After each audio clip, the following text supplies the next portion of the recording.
Bom dia, meus amados, a paz do Senhor. Eu resolvi fazer esse vídeo porque nos últimos dias surgiram uma série de questionamentos aí com relação à igreja, com relação ao papel da igreja nessa situação, se a igreja deveria fechar. Em algumas cidades foram baixados decretos, na Bahia, algumas cidades aqui do Rio de Janeiro. E aqui no Rio de Janeiro nós estamos enfrentando uma situação extremamente sui generis, porque já há casos comprovados de infecção pelo coronavírus, né? E já, segundo também esses casos, já ocorreram mortes, e mortes comprovadas. Né? Então a gente fica analisando, eu fiquei analisando todo esse questionamento. Alguns defendem princípios legais, porque a Constituição nos garante alguns princípios legais, mas o meu questionamento foi na seguinte ordem: o que Jesus faria nessa situação? E, na verdade, quando a gente pergunta o que Jesus faria nessa situação, nos cabe entender e olhar toda esta situação sob a perspectiva de Jesus. Jesus era alguém que tinha verdadeira compaixão pelas pessoas. E movidos nessa compaixão, nós ficamos perguntando, está errado a igreja continuar a sua comunhão, continuar a realizar os seus cultos? Alguns podem dizer que sim, outros podem dizer que não. Tá? Mas a análise que eu gostaria que você começasse a refletir essa situação de coronavírus não pegou Deus de surpresa. Deus não foi apanhado de surpresa por esta situação. A gente tem alguns relatos aí de pessoas que já vinham falando tempo atrás. Muitas dessas não tiveram o seu devido crédito, mas hoje estão confirmando aquilo que se disse tempos atrás. Então nós começamos a analisar o que Jesus faria nessa situação. Jesus mandaria fechar, Jesus continuaria operando os seus cultos. E a igreja também precisa compreender, né, a oportunidade que ela tem neste momento. Isso é um momento de crise. Né? Nós, evangélicos, né, somos muito analisados por aquilo que nós não fazemos. Né? Quando nós não fazemos alguma coisa, as pessoas dizem assim, eles não fazem isso porque eles não podem fazer. Não, nós temos liberdade para fazer aquilo que nós quisermos fazer, mas aquilo que for lícito, aquilo que for de bom grado, aquilo que for produzir bênção, isso nós podemos fazer. E avaliando nessa perspectiva, nós temos que ter um pouquinho de inteligência. Por quê? Porque os seguidores de Jesus Cristo, embora o mundo os considerem, de certa forma, limitados em seu pensamento, mas eles são seres extremamente inteligentes e são seres pensantes. Então eu gostaria que você analisasse da seguinte maneira: o que Jesus faria? E a igreja está sendo colocada numa situação para quê? Será que essa situação é uma situação de calamidade ou é uma oportunidade de se mostrar algo diferente? Né? Nós vimos ontem a entrevista do ministro da Saúde. Né? Há muitos anos que não se tem um ministro da Saúde com tamanha clareza, e ele explicou de maneira muito clara o que ele precisa e aonde ele precisa, do que precisa ser feito. Então nós vamos para situações, digamos assim, situações pontuais, mas eu gostaria que você refletisse. Nós tivemos uma morte aqui no Rio de Janeiro, no município de Miguel Pereira, onde uma empregada, né, uma servente de serviços domésticos, foi contaminada em virtude de sua patroa ter viajado à Europa, à Itália especificamente, e voltou, e ela foi contaminada com esse vírus e veio a falecer. Vírus, né? Como diz o ditado popular, né? Quem vê cara não vê coração. Hoje nós não sabemos quem já está contaminado. Né? Hoje nós vemos, digamos assim, uma resposta plausível e natural. Por quê? Porque toda vez que você chega e diz que a igreja tem que fechar, eles provocam uma reação interna em nós, né?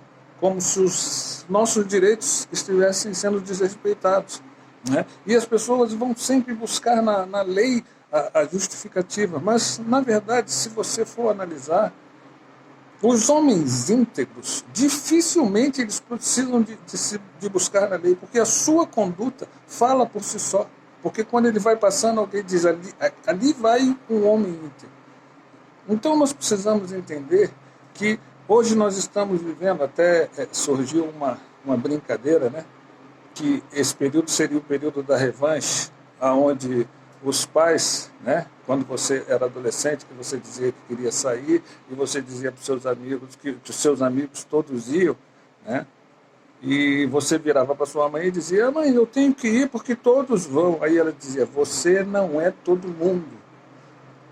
Hoje, quando você diz para o seu pai, para sua mãe que ele não pode sair, né, aí ele diz assim, mas estão todos saindo. Aí você diz para ele, você não é todo mundo, lembra? Você me disse anos atrás que eu não era todo mundo. É exatamente isso. Nós não somos gente comum. As pessoas nos tiram por gente comum, mas nós não somos gente comum. Nós somos gente com uma missão especial.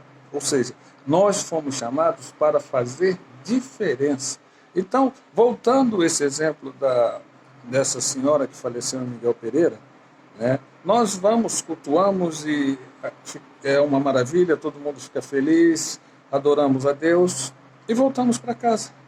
Quando você volta para casa, você encontra lá a sua secretária do lar, que talvez não comungue da mesma fé que você, e você teve contato com inúmeras pessoas, embora você não cumprimentou, embora você não abraçou, você não tenha declarado aquelas declarações agora que são comuns na igreja, né? Vire para o lado e diga isso, aquilo e aquilo outro. Mas você não fez nada disso. Mas o vírus continua circulando. E você não sabe se você foi contaminado. Então você não tem o direito de voltar para casa e contaminar aquela moça, aquela senhora que trabalha para você, que cuida dos seus filhos, tá?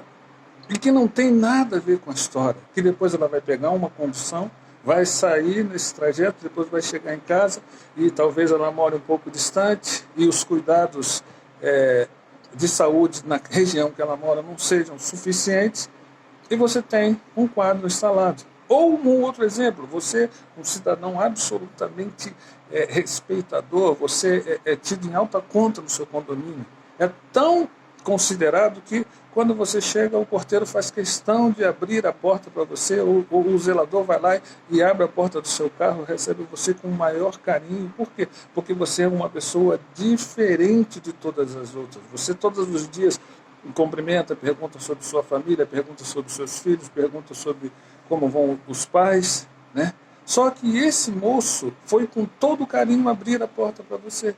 E você veio da igreja, onde você teve contato com inúmeras outras pessoas e possivelmente pode estar contaminando esse rapaz, que também vai voltar para casa, vai voltar na condução, vai conduzir esse vírus e vai se alastrar um problema. Tá? Os pastores, alguns estão se baseando em estatísticas. E eu gostaria de frisar um detalhe. Todas essas estatísticas são frias. Se você pega uma população de 1.000 pessoas e você aplica as estatísticas de letalidade do coronavírus, talvez você chegue em algumas situações a 0,2%.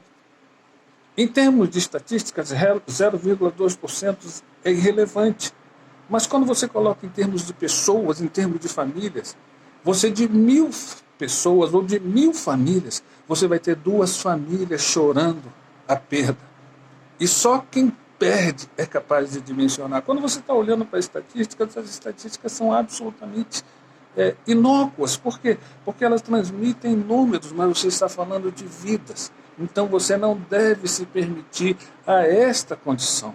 Tá? Os pastores têm os seus motivos, os seus questionamentos, mas vamos analisar de forma absolutamente fria. Né? Você hoje tem igrejas pequenas, igrejas médias, igrejas grandes, mas vamos nos colocar uma igreja de 500 membros. Se essa igreja de 500 membros quiser, ela tem um salão que comporta 600 a 700 pessoas, se ela quiser fazer um culto com 100 pessoas, ela vai conseguir separar as pessoas dentro dessa nave de culto e conseguir, digamos assim, mantê-las numa distância satisfatória. Então você, de 500 membros, você faz 5 cultos. Tá? Mas só que desses 500 membros, para você fazer 5 cultos, você vai precisar de uma logística de higienização, você vai precisar de uma logística para que mantenha esse ambiente saudável, ou seja, vai demandar uma logística que não custa barato, vai demandar mais trabalho para as pessoas, para os empregados da igreja, que também vão estar se expondo sem necessidade, e vai demandar também dos voluntários que vão com certeza querer ajudar nessa causa. Então, se você quiser fazer um culto nesse termo, com 100 pessoas ou com um número menor, você vai conseguir. Na Bahia, parece que o número estabelecido foi 50 pessoas. Então, o pastor realizou 6 cultos de meia e meia hora, fez 5 cultos, 6 cultos de meia e meia hora, mais ou menos.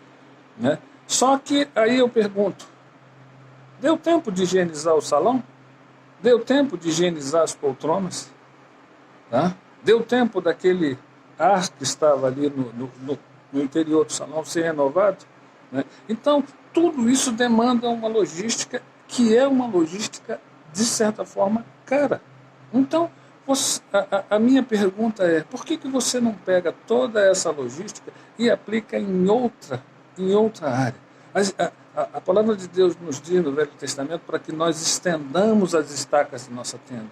Hoje, se você pegar a sua igreja e estender os seus discípulos, você vai ter um alcance absolutamente fantástico. Hoje nós temos pessoas precisando de cuidados assistenciais.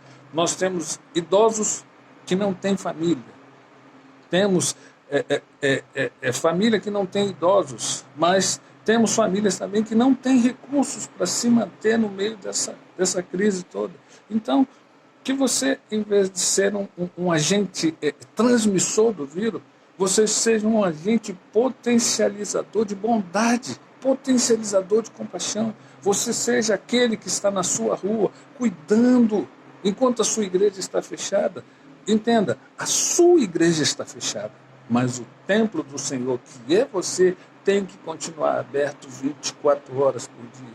Então, siga o exemplo de Jesus, mostre compaixão pelas pessoas, mostre uma bondade